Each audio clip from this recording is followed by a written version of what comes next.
Nick PAYNE is a slightly nerdy-looking bloke with specs, who comes across more like someone who works at the National Theatre bookshop, which he did until 2009, than one of the hottest properties in TV, which he is today. And he certainly doesn't look like the sort of controversialist who would write a series that would have the BBC switchboard on red alert in anticipation of a flood of complaints about its explicit. But when the first episode of Wanderlust airs next Tuesday, prepare for an outpouring of shock and awe.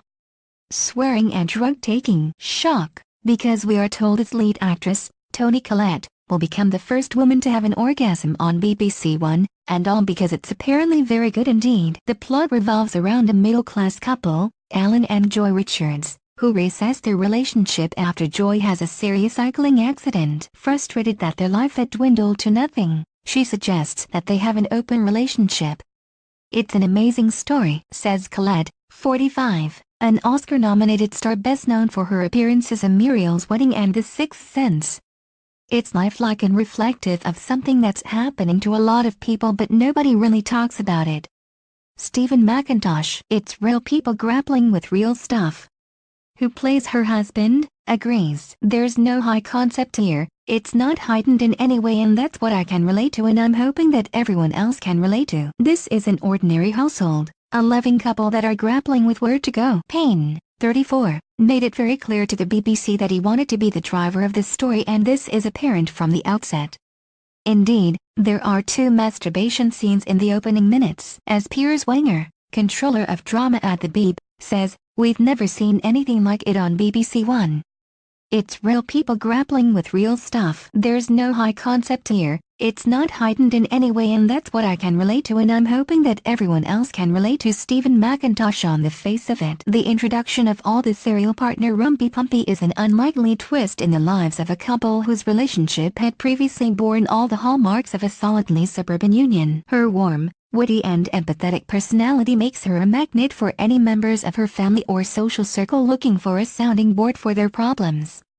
Joy is a therapist and mother of 3 children. Meanwhile, her loving husband Alan is a straightforward and good-natured English teacher. But the shock of her near-death experience prompts Joy to face up to a major problem in her personal life, her flatlining life with Alan. She analyses the issue in her usual uncompromising way and becomes the driving force behind what the show's publicists call an adventure in modern love. As Colette says, more often than not, it takes a serious or confronting event for people to contemplate how they actually want to live their lives. This is her way of exploring a deeper, more meaningful life. She's a therapist, already quite aware and able to see and help others. She now wants more.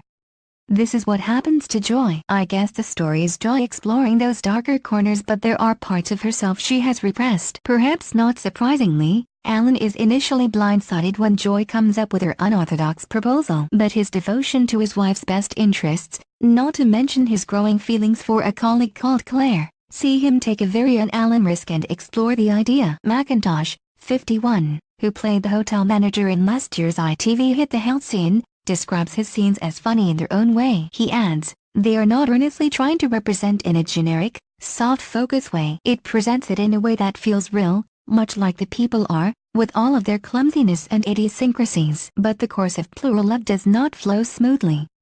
It shows how the oddest encounter can turn into a wow moment. Having embarked on her erotic voyage of discovery, Joy initially thinks she has found the perfect method of balancing a loving marriage and a fulfilling element, but finds herself wrestling with big questions. Can you really love more than one person? How might your actions affect your family?